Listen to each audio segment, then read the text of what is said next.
Hello मेरे प्यारे साथियों, आपका स्वागत है हमारे इस प्यारे से यूट्यूब चैनल घोस्ट डायरी में।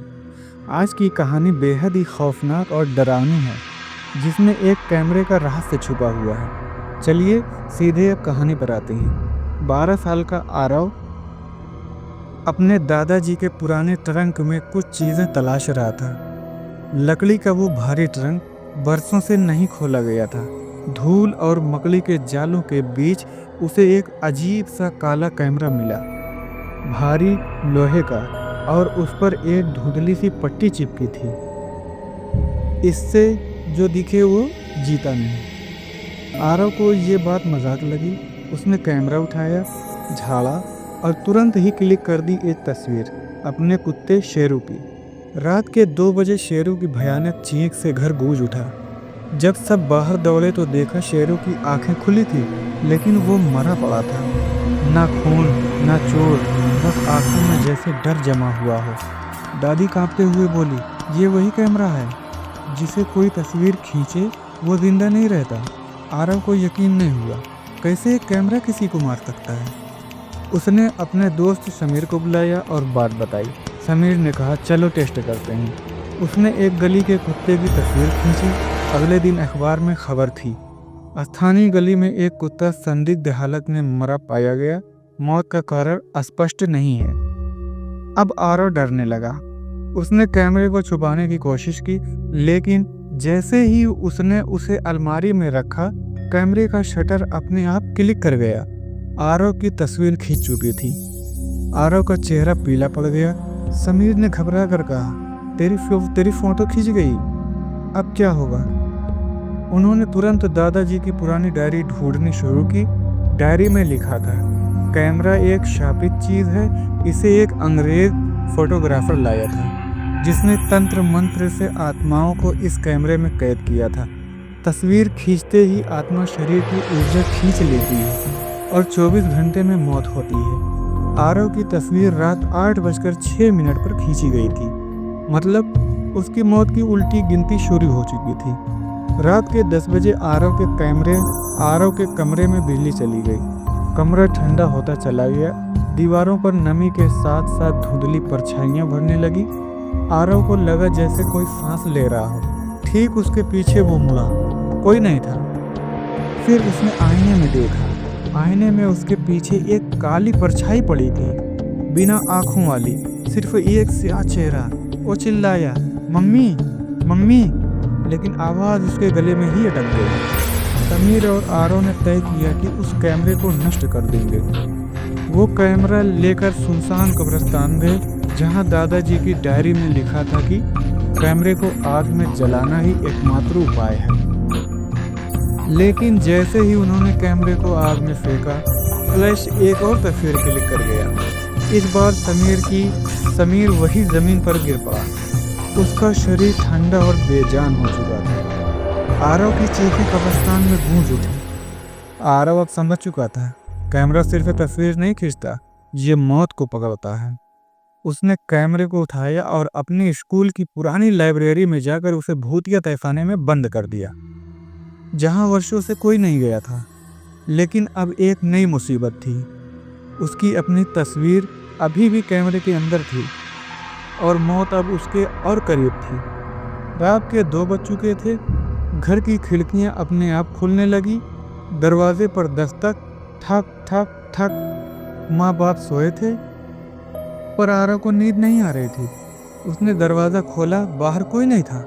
जैसे ही उसने पलट कर देखा, कमरे के कोने में कोई बैठा हुआ था, काला, झुका हुआ, कांपता हुआ।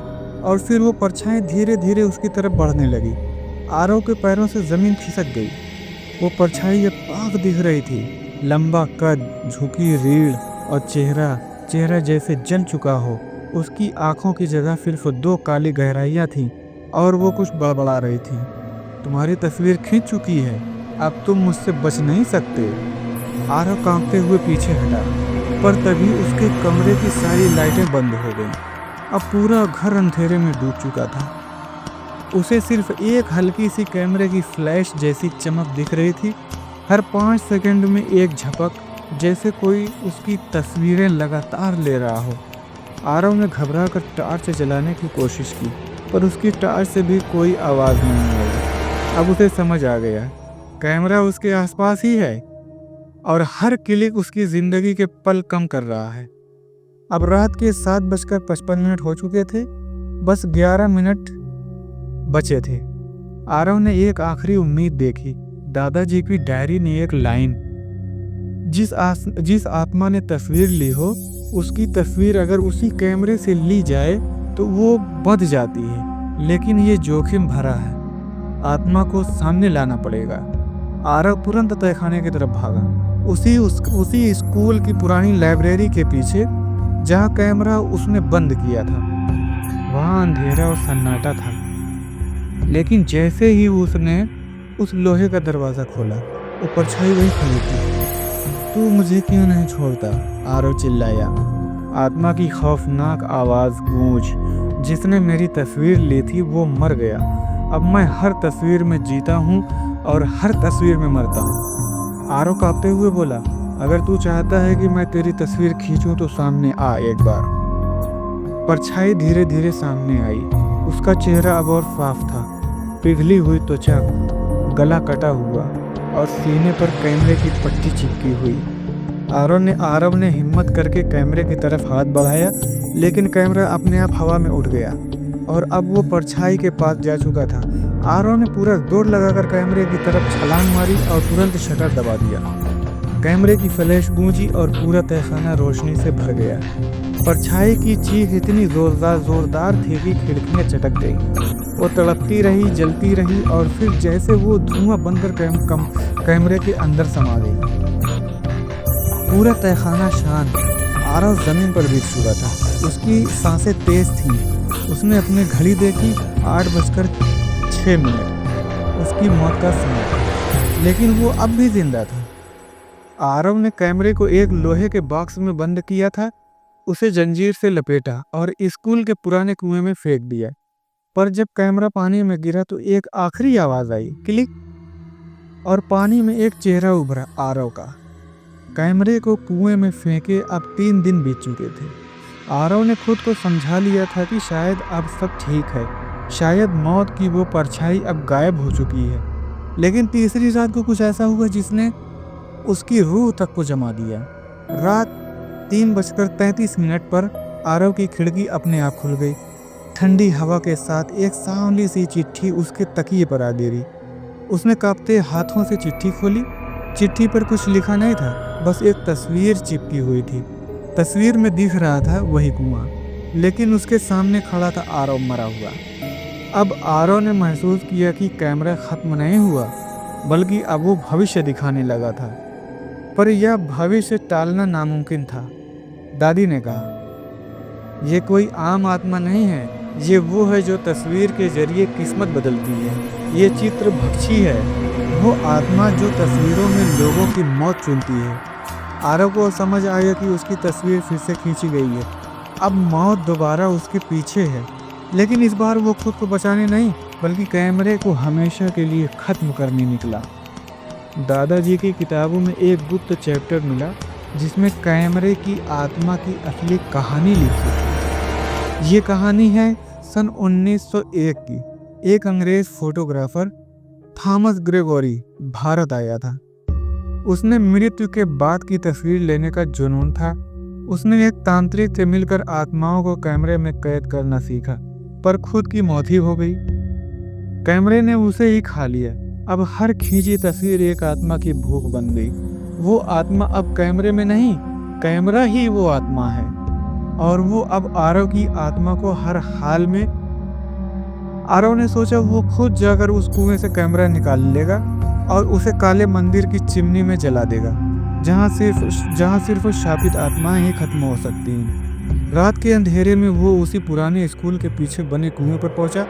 कुएं के पास पहुंचते ही उसकी सांसें रुक गई। कुएं की मुंडेर पर एक तस्वीर रखी थी। तस्वीर में वो अपनी माँ को जमीन पर गिरा हुआ देख रहा था और खुद मुस्कुरा रहा था, जैसे कोई और शरीर से समा गया हो।